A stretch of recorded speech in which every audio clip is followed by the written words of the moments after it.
I'd like to introduce Chris Makkreel, who is the VP of Engineering for Salesforce in Canada. We're really thrilled to have Chris here.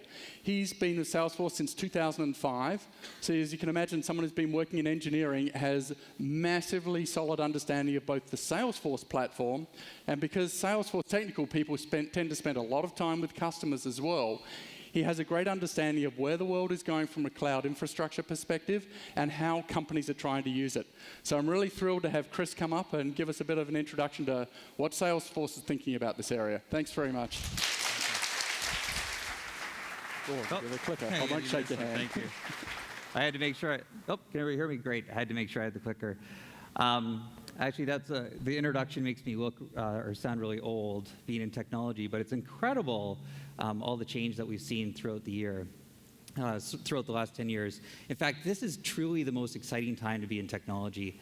And as Greg had mentioned, and all the speakers before me, the ability to actually disrupt and enter markets that we've never had access before is all at our fingertips with all the changes that are happening within the world. So what I was asked to do is talk a little bit about IoT, and then really just kind of highlight what Salesforce is thinking about and some of the things that we're seeing in the industry.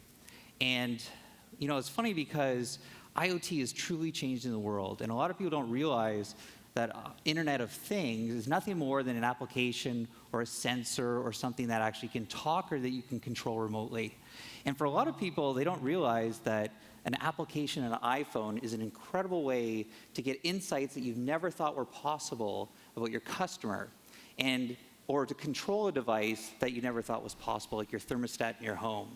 And for a lot of people, these are interesting things that are changing people's behaviors. Because once you know that an organization has this ability, your expectation of those customers changes. In fact, when I think about what we have, or when I think about what's happening in the industry, is everybody is racing to put Internet of Things into their products. And that's enabling you to do things like connect to your thermostat, or get insights about sensors in your car. In fact, I've got an Amazon Echo at home. I can actually ask it how much gas is in my car sitting in my living room to see if I have to actually fill up before my trip, which is really exciting. But my favorite device that I have is an air filter, because what it does is it's actually constantly sensing the air quality of my home, and based on any changes, it actually will adjust the type of filter processing that's taking place. So what I love about that is it's not just a device that's spewing information. It's actually something that is giving me insight and being proactive about it. Now, what's interesting about that is this is what we're seeing, how the whole Internet of Things playing out in customers' expectations. Because what customers' expectations is changing, they're actually expecting different things from your products. Because once they know you're online, it gives them they actually ask the question, why aren't you doing this for me? So when I look at this, I look at where from the reactive, which actually happened to be this morning, I had to rebook my flight. And essentially, the ownership is on me to actually do something about that. And an hour later, after I was talking to Air Canada, I finally had it sorted out, and I'm off to the races, which, again, we all know is something that is a waste of my time and something I'd love to avoid. But the proactive is really the next step, which is really what the air filter example is all about. It's basically doing something for me and giving me time back. And customers see value in that. And of course, if you really want to know where things are going, you look where the money is in Silicon Valley, who's pouring it into things like AI, where Apple, Google, Amazon, they're actually looking at things that are going to be able to analyze incredible amounts of data to proactively look at things and give me insights that I never saw before. In fact, on my way over here, my meeting invite basically said, you need to leave at this amount of time, traffic's light, versus you better leave a little early because traffic's busy, which is incredible because all they're doing is actually just connecting different types of data streams to make things a little bit better for me. Now, when I look at customers and what they're doing, it's really disappointing, to be quite frank. They're not looking at it from the customer's point of view. In fact, what they're doing is they're lighting up all these all these devices, but it's not actually providing value to the customer.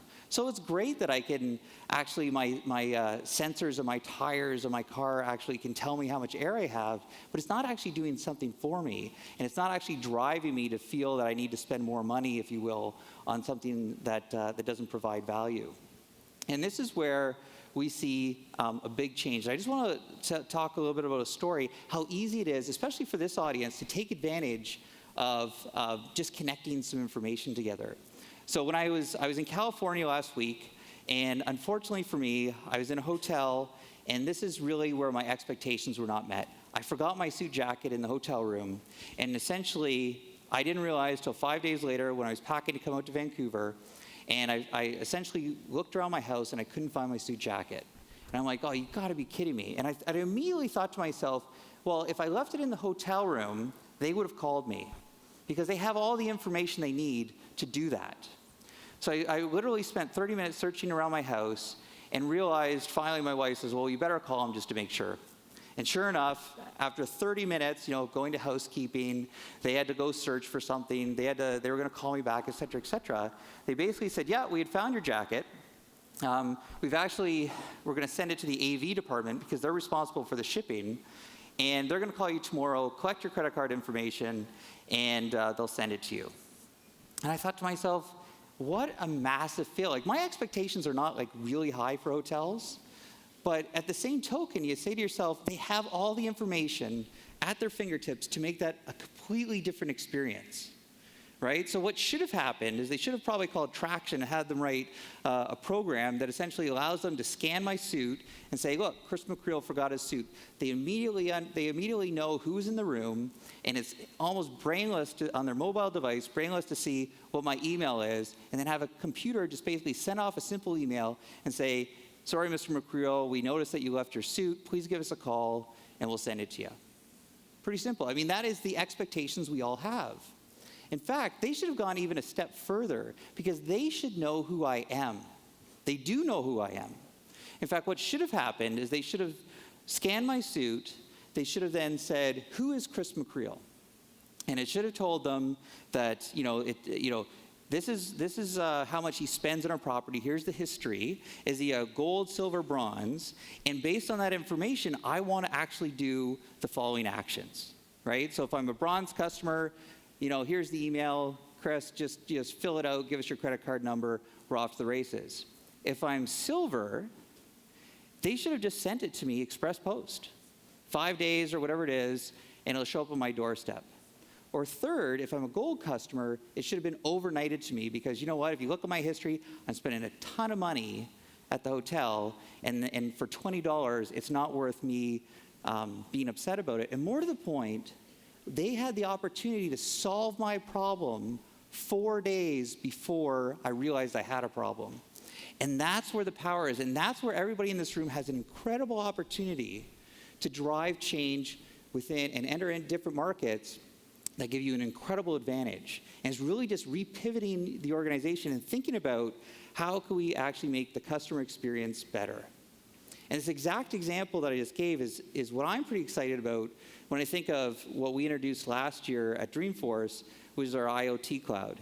And this is exactly what it does, but at scale. It takes billions of basically bits of data, sensors, if you will, and in real time can analyze and give me context into what that data means and what I should do about it. And then based on that information, I can say, is Chris Makkreel a gold, silver, bronze? And then I can click, then it automatically will then action the appropriate business rules that you've set up in the system. And because we just happen to have a world-class CRM, all that stuff is completely connected. So not only do if there's a problem, I can automatically create a support ticket, or if this is something about, we want to make things better, I can actually put someone automatically into a get well journey into our marketing cloud. I can't stress enough how exciting it is in our within technology, the technology world today. I'm privileged to be here. Thank you so much, and I look forward to talking to everyone after the event.